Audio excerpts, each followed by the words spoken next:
I know what you're thinking. Steve, I really love pesto, but pine nuts are so darned expensive to make my own. I can barely afford eggs in this economy, let alone pine nuts. And because of that, today we are going to attempt to answer one of the hardest hitting questions that is on everybody's mind this year. Can you make a plate of pesto with peanut butter? Let's find out. Since we are boldly challenging tradition anyway, I'm going to start by grating my pecorino in the laziest way that I know how, and setting it aside.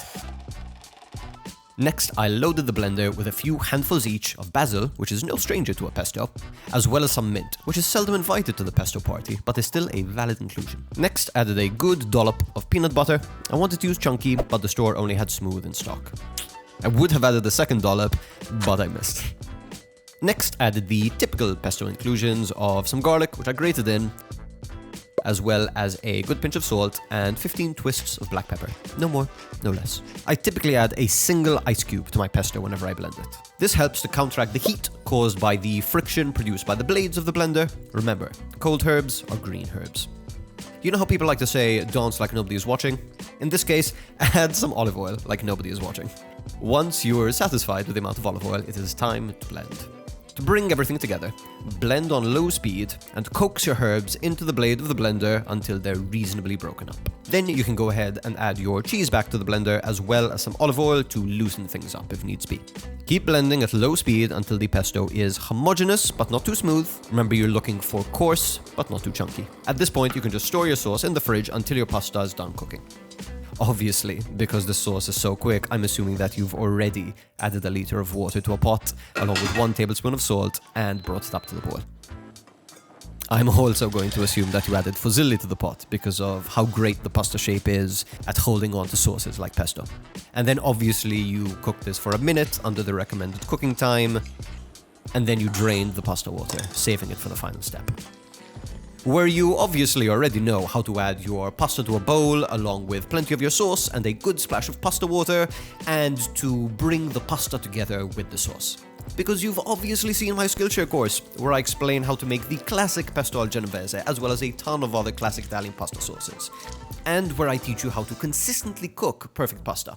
Because you definitely clicked on the link in my description, right? Good. Good. So, we can just jump straight to finding out whether this is a delicious dinner or a cultural catastrophe. And here we have it, our finished plate of pesto.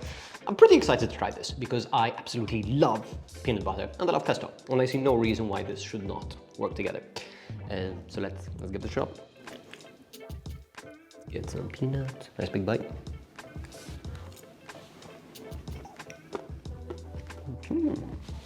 And the verdict, surprise, surprise, it is absolutely delicious. Honestly, if it didn't have the crushed peanuts on top, I might not have been able to tell that they weren't pine nuts.